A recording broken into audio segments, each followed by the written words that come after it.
It is currently December 28th, 105. I'm about to get into reading. 105 p.m. I'm about to do 15 minutes of reading right now. 15 minutes on the clock. Here we go.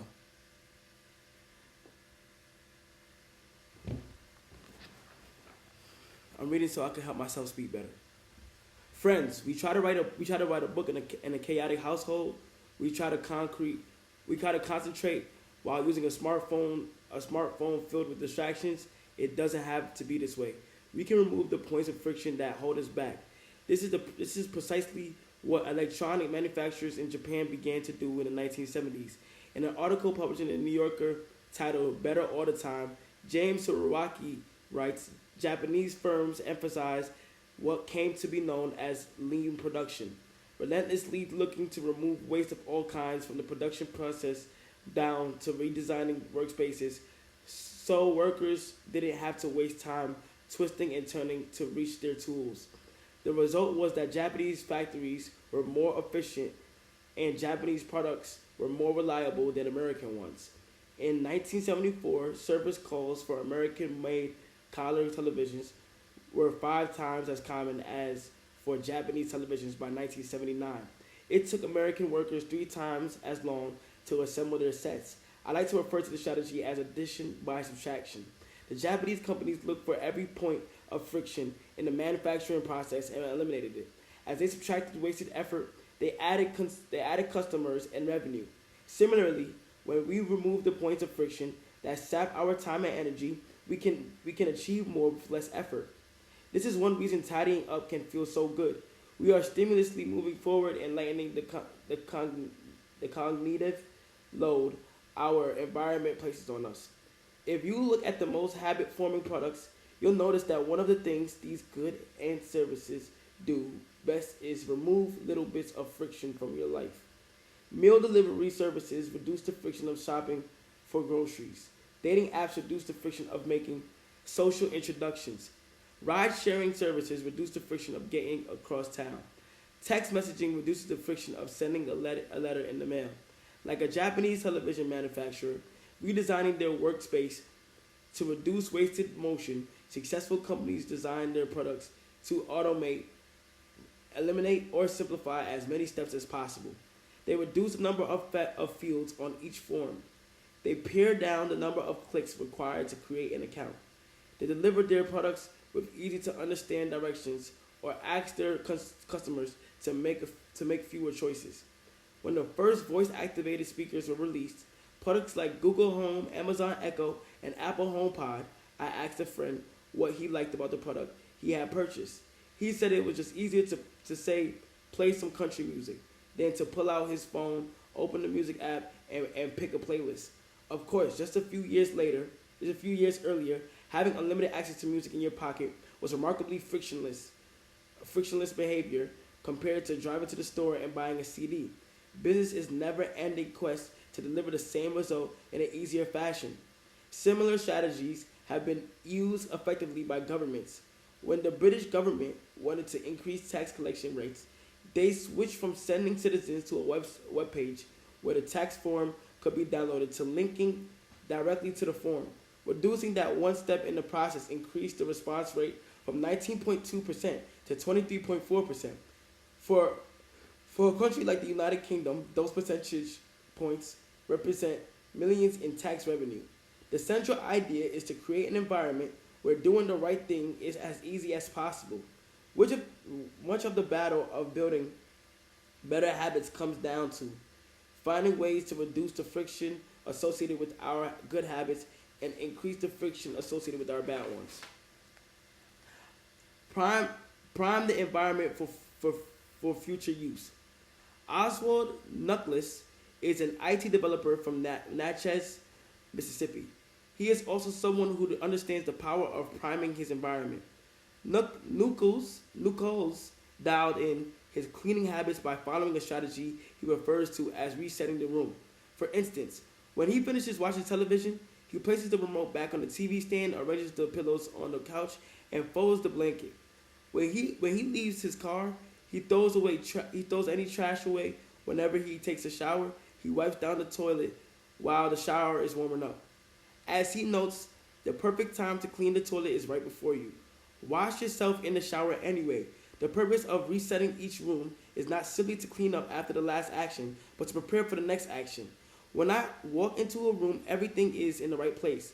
Nicholas wrote, because I do this every day in every room. Stuff always stays in good shape. People think I work hard, but I'm actually really lazy. I'm just proactively lazy.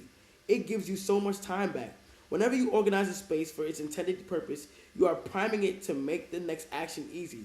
For instance, my wife keeps a box of wedding graduation, of wedding. My wife keeps a box of greeting cards that are pre-sorted by occasion: birthday, sympathy, wedding, graduation, and more. Whenever necessary, she grabs an appropriate card and sends it off.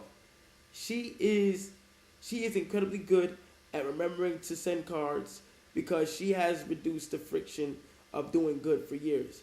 I was the opposite. Someone would have a baby and I would think I should send a card. I should send a card. But then weeks would pass, and by the time I remembered to pick one up from the store, it was too late. The habit wasn't easy. There are many ways to prime your environment so it's ready for immediate use. If you want to cook a healthy breakfast, place the skillet on the stove, set the cooking spray on the counter, and lay out any plates and essentials you'll need the night before. When you wake up, making breakfast will be easy. Want to draw more? Put your pencils, pens, notebooks, and drawing tools on top of your desk within easy reach. Want to exercise? Set out your workout clothes, shoes, gym bag, and water bottle ahead of time. Want to improve your diet? Chop up a ton of fruits and vegetables on weekends and pack them in containers, so you have easy access to healthy, ready-to-eat options during the week.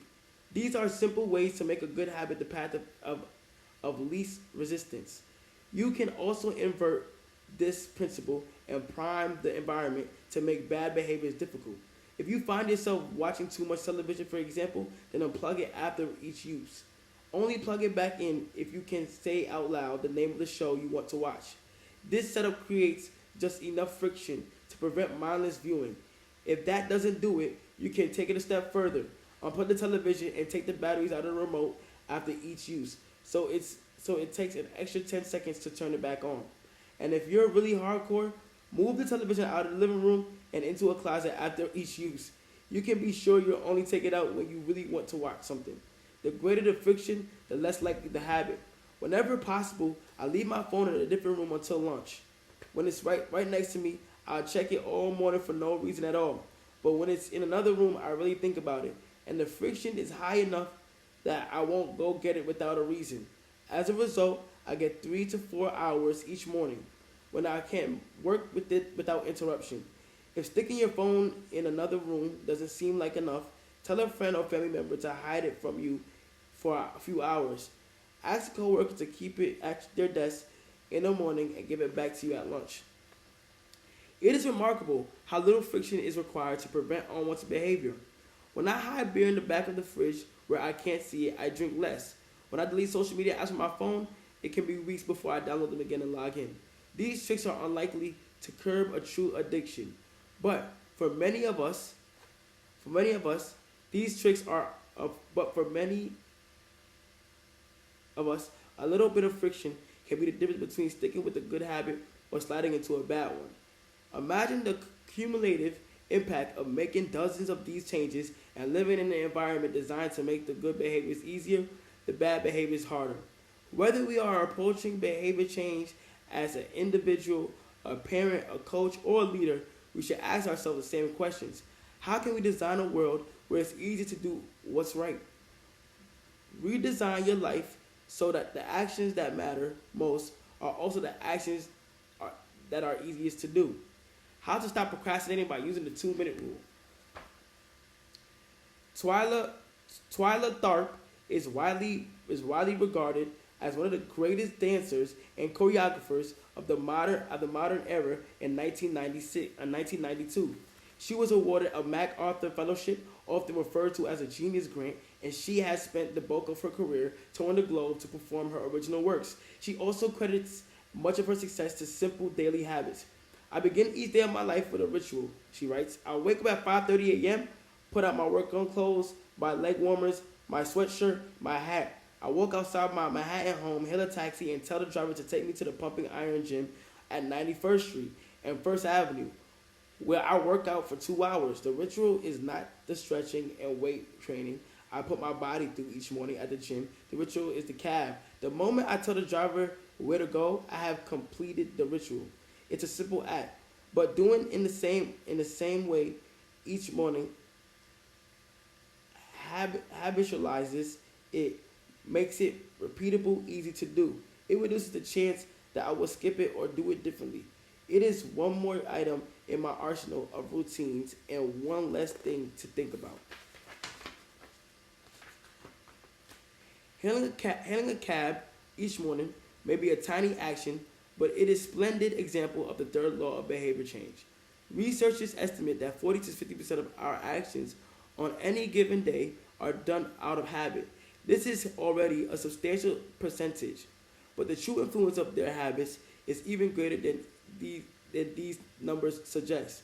Habits are automatic choices that influence the conscious decisions that follow. Yes, a habit can be completed in just a few seconds, but it can also shape the actions that you take for minutes or hours afterward. Habits are like the entrance ramp to a highway.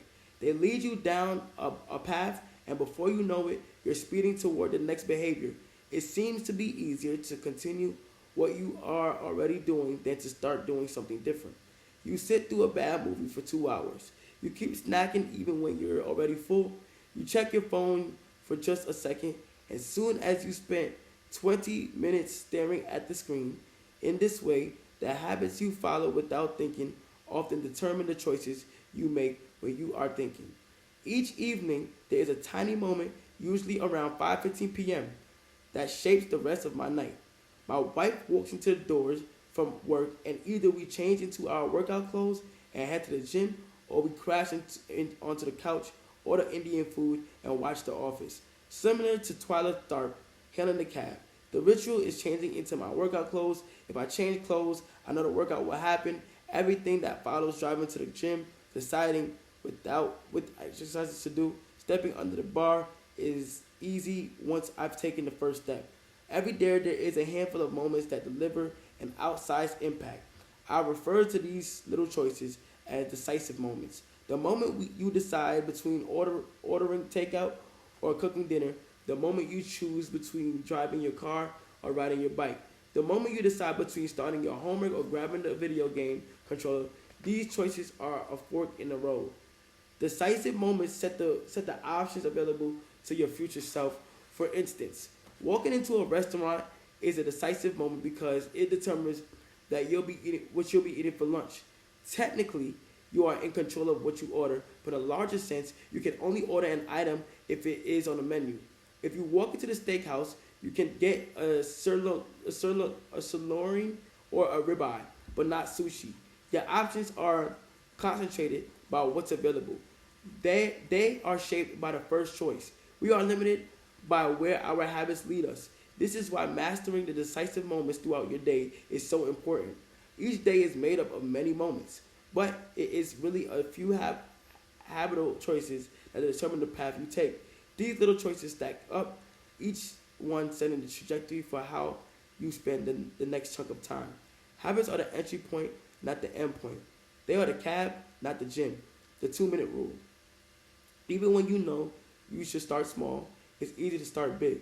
When you dream about making a change, excitement inevitably takes over, and you end up trying to do too much too soon. The most effective way I know to counteract this tendency is to use the 2-minute rule, which states, when you are starting a new habit, it should take less than 2 minutes to do. You'll find that nearly any habit can be scaled down into 2-minute version. Read before bed each night becomes read one page. Do 30 minutes of yoga becomes take out my yoga mat. Study for class becomes open the notes. Fold the laundry becomes fold one pair of socks. Run 3 miles becomes tie my running shoes. The idea is to make your habits as easy as possible to start. Anyone can meditate for 1 minute, read one page, or put one item of clothing away. And as we have just discussed, this is a powerful strategy. Because once you've started doing the right thing, it is much easier to continue doing it. A new habit should not feel like a challenge. The actions that follow can be challenging, but the first 2 minutes should be easy. What you want is a gateway habit that naturally leads you down a more productive path. You can usually figure out the gateway habits that will lead to right there. Second paragraph. That has been 15 minutes of reading, and that is my timer. Stop it. I'm reading to help myself speak better. Thank you.